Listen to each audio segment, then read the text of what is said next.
அஸ்ஸலாமு அலைக்கும். ஏதோ ஒரு பொரியல், ஏதோ ஒரு அவியல். எபிசோட் 16ல நாம இன்னைக்கு பார்க்க போகிறது புடலங்காய் கடலைப்பருப்பு கூட்டு தான் பார்க்க போகிறோம்.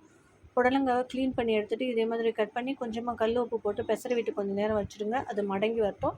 அதன் பிறகு 2-3 தண்ணி நல்லா அலசிட்டு தண்ணி வடிய விட்டு வச்சுருங்க. ஏற்கனவே நான் கடலைப்பருப்பை வேக வச்சு வச்சுருக்கேன்.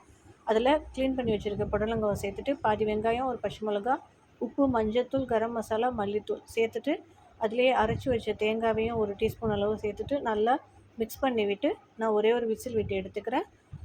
புடலங்காய் உடம்புக்கு ரொம்ப நல்லது. மினரல்ஸ், விட்டமின்ஸ், கரோட்டின்லாம் அதிகமாக இருக்குது. ஸோ நம்ம முடிக்கு, ஸ்கின்னுக்கெல்லாம் ரொம்ப நல்லது. அடிக்கடி செஞ்சு சாப்பிடுங்க. ஒரு விசில் விட்டு எடுத்துக்கிட்டோம். இப்போ தாளிச்சிக்கலாம். அடுப்பில் ஒரு கடாயை வச்சுட்டு எண்ணெய் விட்டுட்டு கடுகு, வெங்காயம், காஞ்ச மிளகா, கருவேப்பிலை போட்டு தாளிச்சிட்டு கொஞ்ச நேரம் வதங்கின பிறகு அதிலேயே அரை டீஸ்பூன் அளவு பெருஞ்சீரகத்தூள் சேர்த்துட்டு இப்போ ரெடி பண்ணி வச்சுருக்க கூட்டில் இதை சேர்த்துக்கலாம். சூப்பரான புடலங்காய் கடலைப்பருப்பு கூட்டு ரெடி ஆகிடுச்சு. கண்டிப்பாக இதே மாதிரி ட்ரை பண்ணி பாருங்கள். அஸ்ஸலாமு அலைக்கும்.